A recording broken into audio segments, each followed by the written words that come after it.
Un aporte a la construcción de caminos en la República Dominicana la realizó el doctor Ramón Báez Machado, hijo de Buenaventura Báez, quien fue presidente de la República entre el 27 de agosto y el 5 de diciembre del año 1914. El tercer período de la arquitectura e ingeniería en la República Dominicana es un período sumamente interesante y corto, pero por demás productivo. Esta fase data desde 1916 hasta el 1930. La república que invadieron los marinos de Estados Unidos en 1916 era pobre y subdesarrollada.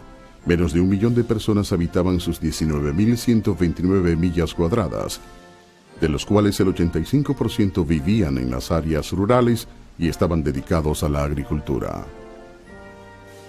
La política del buen vecino que implementaron los representantes de los Estados Unidos trajo sus beneficios, siendo los primeros puentes de acero de grandes estructuras para carreteras un producto de la intervención norteamericana en República Dominicana.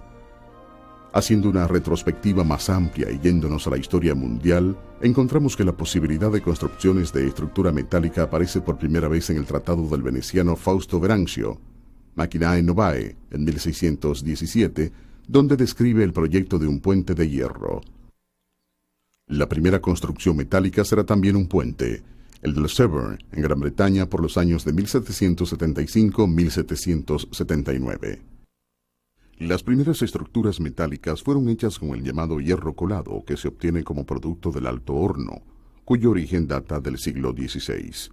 En 1615, el inglés Dudley introdujo la primera reforma importante en el proceso del alto horno al reemplazar el carbón vegetal en la fundición, resolviendo así el problema del agotamiento de las reservas forestales.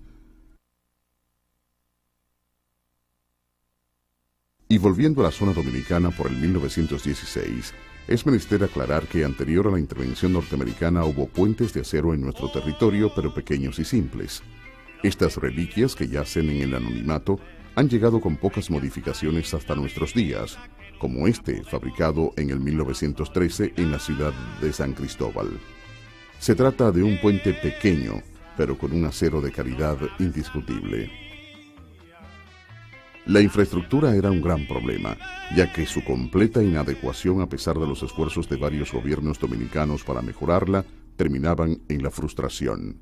Teníamos un país ansioso, dispuesto y trabajador, pero el transporte y las comunicaciones eran sumamente incómodos, haciendo la tarea de unificar al país una odisea que arrastraba consigo el potencial desarrollo nacional. Pero el avance y la evolución son aspectos indetenibles. Es por ello que, a pesar del oscuro estancamiento en que se encontraba nuestro territorio, se percibía una chispa que prometía una gran fogata. Es entonces que se desarrolla el programa de obras públicas, que, por no decir la más, fue una de las empresas más exitosas del gobierno militar, que, aunque no erradicó los problemas, hizo un gran aporte. En solo unos 4 años trajo a la República Dominicana una red de carreteras grandemente extendida y mejorada, un sistema de telecomunicaciones mejorado, la rehabilitación de todos los muelles y edificios de aduanas importantes, la construcción y restauración de diversos edificios públicos, y por demás, la construcción de innumerables puentes. Desde la administración del presidente Ulises Ceró, en las décadas del 1880 a 1890, los gobiernos dominicanos habían dirigido su atención a las obras públicas, especialmente para mejorar el mísero y deplorable sistema de transporte. Ceró puso en servicio un ferrocarril estatal desde Puerto Plata a Santiago, que haría crecer el comercio de importación y exportación de la rica región agrícola del Cibao, y comenzó a trabajar en varias carreteras, incluyendo la ruta norte-sur, que conectaría a Santiago y Santo Domingo. El presidente Ramón Cáceres, 1906-1911, comenzó el primer programa serio y ambicioso de obras públicas de la nación, bajo la supervisión de un jefe de ingeniería impuesto por los Estados Unidos. Para el 1918, el gobierno militar ya había desarrollado un esquema exhaustivo sobre obras públicas, el cual se asemejaba mucho a planes dominicanos anteriores. Los oficiales proyectaron gastos de más de 2 millones de pesos en una variedad de proyectos, incluyendo la terminación de la carretera de Santo Domingo a Santiago y de allí a Montecristi, insistiendo nueva vez en la construcción de varios puentes para carreteras. El acero, materia prima para la construcción de puentes, era importado desde Estados Unidos, pero escaseaba debido a la producción de equipos militares. Existía también una escasez de embarcaciones provocada por la guerra, haciendo considerablemente difícil encontrar transporte para los bienes con destino a Santo Domingo. De esta manera, los puentes en las carreteras quedaban sin terminar, incluso mucho tiempo después de que los pilares habían sido vaciados y las carreteras seguían al otro lado de los mismos. Simultáneamente, la inflación provocada por tiempos bélicos ocasionó que se dispararan los precios de los equipos para la construcción vial y materiales básicos de cimentación, que eran importados tales como el acero y el cemento. Durante la intervención norteamericana se construyeron 47 puentes, de los cuales el más trascendental y quizás representativo de este memorable periodo en la ciudad de Santiago de los 30 Caballeros lo fue el puente sobre el río Yaque del Norte. El ingeniero Luis Liberto Bogart fue uno de los primeros en proponer un puente sobre el río Yaque, informando a la sala capitular del Ayuntamiento de Santiago los estudios que él realizó sobre este contexto en el año 1905. Es irónico que en Santiago hubo puentes primero sobre arroyos que sobre el río Yaque. Hay puentes sobre el arroyo de Nivaje en 1882, sobre el arroyo de Guravito en 1885, pero en el río Yaque hay puente en 1918, muchos años después. Pero en 1906 existió un proyecto de construcción de un puente para unir el extremo oeste de la ciudad con la otra banda, fundamentalmente por una razón económica, porque el traslado en barca, como se hacía desde el siglo XIX, de los productos que se cosechaban en el extremo occidental del río era muy costoso, y la construcción de un puente se entendía como un medio para abaratar el costo de los productos que se venderían en la ciudad.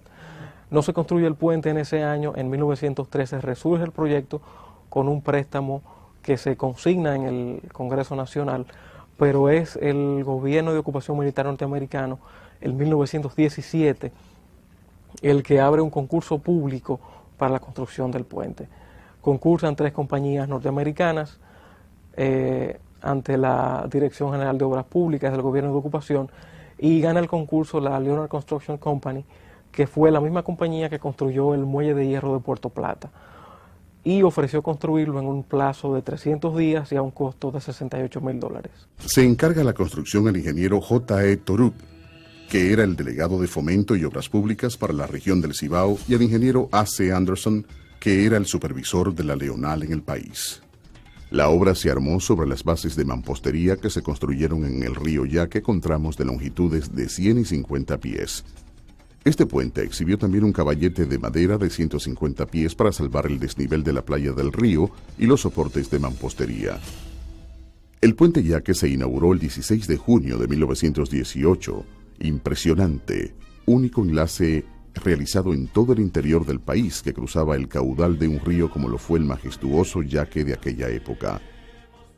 El puente, cuando se va a construir la avenida de Circunvalación en 1970, se pretendía destruirlo en su totalidad, pero una campaña periodística del entonces director del Archivo Histórico, Román Franco Fonder, logra detener la destrucción total del puente y permanece hasta el año 2001 una de sus 2 secciones. También fue eliminada la parte de madera, del caballete de madera que lo unía. El puente Yaque era el único testimonio construido de la primera ocupación militar norteamericana en Santiago, y es lamentable que se haya aducido que estaba en estado de deterioro para su destrucción, cuando el mismo bien pudo haber sido reparado y preservado como un testimonio del pasado, del cual era la única muestra que teníamos. Por este mismo sitio donde se construyó el puente Yaque había un paso importante por el cual se comunicaban las 2 zonas. El transporte era parecido a como lo encontró Samuel Hazard en su paso por el río Isabela en Santo Domingo. Se hacía con un transbordador. Existen testimonios de que desde el 1863 se utilizó algún tipo de barca para cruzar por estas inmediaciones de un tamaño que permitía transportar hasta animales. El paso se llamaba Paso de los Borbones, pues en aquella época la parte actual correspondiente a Bellavista tenía por nombre Villa Padre Borbón, y el encargado de operar se llamaba Escolástico Borbón, quien queda sin trabajo cuando se construye el puente y es designado vigilante debido a que en aquel entonces el Ayuntamiento de Santiago no tenía en sus atribuciones otorgar pensiones. Producto de la ignorancia y la inconsciencia de algunos, en el año 2001 se inicia la sustitución del puente Yaque por una pasarela que no guarda relación alguna con la obra original, un legado monumental que a la vez fue representación principal de la ciudad de Santiago.